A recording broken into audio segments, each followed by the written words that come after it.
அப்படினாலே நமக்கு வந்து இன்சுலின் குறைபாடு அதுதான் முக்கியமான காரணம். இன்சுலின் குறைபாடுக்கு என்ன பண்ணலாம்? இன்சுலின் நேச்சுரலாக எப்படி வந்து சிந்தசிஸ் பண்ண வைக்கிறது?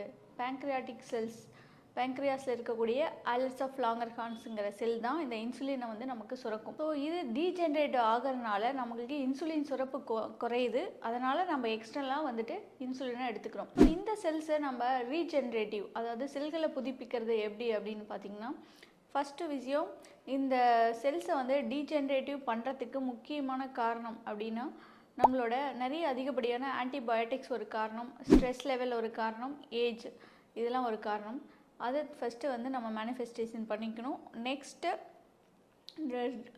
சித்தாவில் பார்த்திங்கன்னா நிறைய ஹெர்பல்ஸ் வந்து பேங்க்ரியாட்டிக் செல்ஸை வந்து ரீஜென்ரேட்டிவ் பண்ணுறதுக்கு இருக்குது.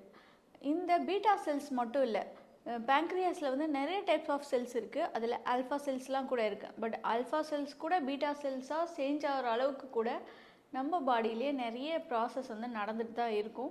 அதுக்கு நம்ம என்ன பண்ணோம் அப்படின்னா, இந்த மாதிரி செல்ஸை வந்து ரெஜுனேட் பண்ணுறதுக்கான டைம் வித் அதுக்கான நியூட்ரிஷனை நம்ம கொடுக்கணும். ஸோ அந்த நியூட்ரிஷன் என்ன அப்படின்னு பார்த்திங்கன்னா, சித்தலை வந்து நிறைய ஹெர்ப்ஸ், அதில் முக்கியமான ஹெர்ப்ஸ்ன்னு பார்த்திங்கன்னா சீந்தில் சொல்லலாம்.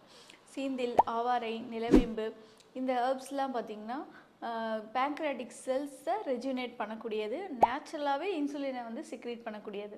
நேச்சுரலாக வேறு எப்படி மெடிசன் இல்லாமல் எப்படி சிக்ரீட் பண்ணுறது அப்படின்னு பார்த்திங்கன்னா, எக்ஸசைஸ், ஃபிசிக்கல் எக்ஸசைஸில் நேச்சுரலாகவே இன்சுலின் வந்து நமக்கு சிக்ரீட் ஆகும்.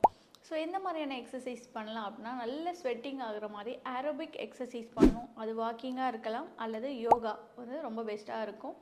எண்டோக்ரைன்ஸ் ஹார்மோன் செக்ரீஷனுக்கு நமக்கு மைண்ட் ரிலாக்ஸ் ரொம்ப முக்கியம். அதனால தான் யோகா மாதிரியான விஷயங்கள் பண்ணும்போது mind relax with endocrine hormones செக்ரீஷனும் நமக்கு சேர்த்தே இருக்கும்.